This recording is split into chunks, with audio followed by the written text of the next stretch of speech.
Hello everyone. I wanted to make a video just showcasing what you should be doing if you're under collection level 600. So there is a major, I would say a major problem, I guess, for new players when they're climbing. You end up playing with your cards. You're having a ton of fun in pool 1, series 2, playing against people that have cards that you understand. And then there's a certain point where you pass a collection level, and then bam, you start seeing tons of new cards that you don't understand. You start losing to cards that you've never seen before, cards that you can't even attempt to get. Um, and you just become frustrated because you're like, okay, every game there's a card I don't understand, that I don't know about, that I haven't seen before, and I'm losing. What happened? Right? The answer is that you pass collection 600. So there's this matchmaking system. One of the major constraints that it currently has is it tries to put pool one players into pool one with pool one opponents. It tries to put pool two players into pool two opponents, and it tries to put pool three players into pool three opponents. But there has to be a cutoff where um, the pool two players and the pool three players don't intersect. That cutoff right now is collection level 600. So at that collection, you have gotten a couple pool three cards, but definitely not enough to really justify the grotesque increase in difficulty that happens after you pass 600. So that's all the setup. Basically, what I'm trying to say is once you pass collection 600, the matchmaking opens up and you can fight anyone in the game past 600, usually based on rank. So if you are low rank, or if you're like not infinite, you're also gonna fight people that are not infinite. So you won't notice it much. But let's say you're an infinite player under 600 and you pass 600. Ooh, now you're fighting people that are collection level 3000. You're fighting people that are collection level, 5000. Like there's no distinction after 600 to protect you from those type of opponents.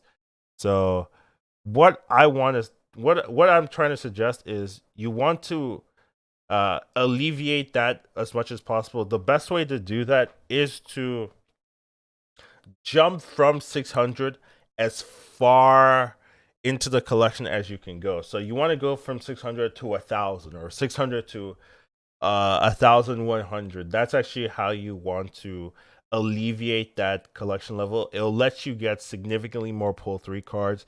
Maybe you find a composition that can work with the cards that you got. So how do we do this? Well, the best way to do this is to start saving credits. Now, something you might not be doing, but I want you to start doing, is to not open these 50 credit boosters, right? So you see four um every four things you get, what are they called? Just every four caches or so. Regardless, right? Every couple of options, you'll get 50 credits. Don't open this, right? Just start saving these up, right? Because there's a credit limit of 10k credits right now, but if you don't open these, they don't go towards your credit limit. So it actually allows you to hold a little bit more than, or have access to a little bit more than 10k credits. So if you just always open them up, then as soon as you hit the 10k, that's all you're gonna have. But if you start holding these 50k credits here, right, that adds up, and you'll end up getting like maybe 11k credits to use instead of the 10k that you're limited to. Another thing you I want you to do as well is to not open up anything that gives you credits, right? So no credits here, no credits here. Just try to hold as much as possible. Obviously, if the season's gonna end, then open up the credits. But if it's like early in the season, and you have these credits held up and you're still under 600, then I want you to try to gain as much credits as you can in any facet. Same thing here. If it's the start of a new season, don't open up this credit. Just hold on to it. Um, just so that you can try to get as much credits as you can. Obviously, you're always gonna do your missions. That one doesn't change, but try to sneak credits in little spots here or there, so that even though you once you hit the credit limit, you have 10K, but you actually have like 13K credits to work with. That would actually be amazing. So once again, right, once you pass 600, the collection opens up. So I want you saving these credits as you can. So as soon as you get that 10K credit limit, that's when you want to start passing up, going past 600. So you have, like, let's say you're 594, right? You get your last card here, you stop moving. As soon as you get to 10K credits, you can't gain any more credits through missions. Then you use all your credits, right? You jump straight from 600 as far as you can go, all the way. You want to be aiming, into 1,000, right? Because they'll get you 1, 2, 3, 4, 5, 6, 7, 8, 9. Like, you're getting so many 10, 11. You're getting so many cards, and maybe you find a composition that you work with, right? Maybe you hit a Patriot, and you're thinking, oh, I want to play Patriot. Maybe you hit a Thor. You want to add like a good stuff deck. Maybe you hit like Nick Fury. Magneto's really good. Red Skull can be really good, right? You want to be getting as many options as you can into building a decent pool 3 deck, because I think there's a flow in how fun the game is. When you just start the game, right? You're in the starter collections. The game's actually very fun because you're fighting people also starter collection and a lot of bots, if I'm being honest.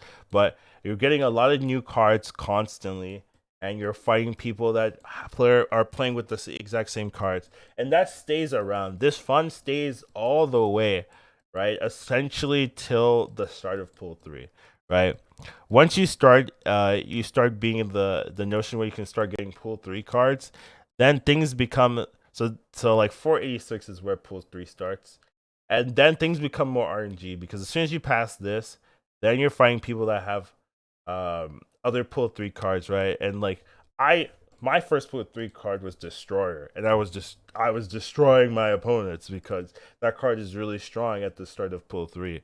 So that's that's where there might be a dip in fun, because now you're fighting pool 3 cards that you don't understand.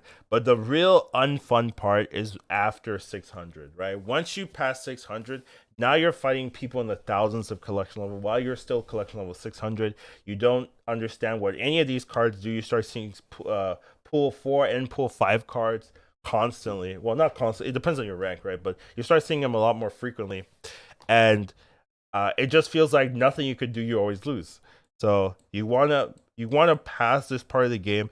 I think this unfun period lasts until around collection level 2000, which is like where I am at. Where now you have a big enough collection that you can really make a lot of decks that can really compete, and maybe you get lucky, you hit a series 5, and maybe you can make a deck around that card. So um I want that game to be fun for you, right? So I want, and this part after 600 is the most unfun part of the game.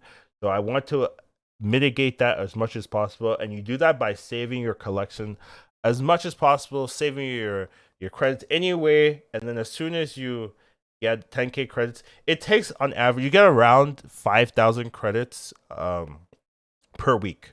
So it should take you 2 weeks to get 10K credits, and then you just use all those credits to jump from 600 all the way to like 800, 900, 1000, and get significantly more pull 3 cards, and see if you can make a functioning deck from that. So that would be my advice for you. Best way to play the game if you're under 600. Make sure you follow this advice. This advice is actually really important to like enjoying the game the most amount of time. But other than that, take care. Have a nice, wonderful day. I'll see you later.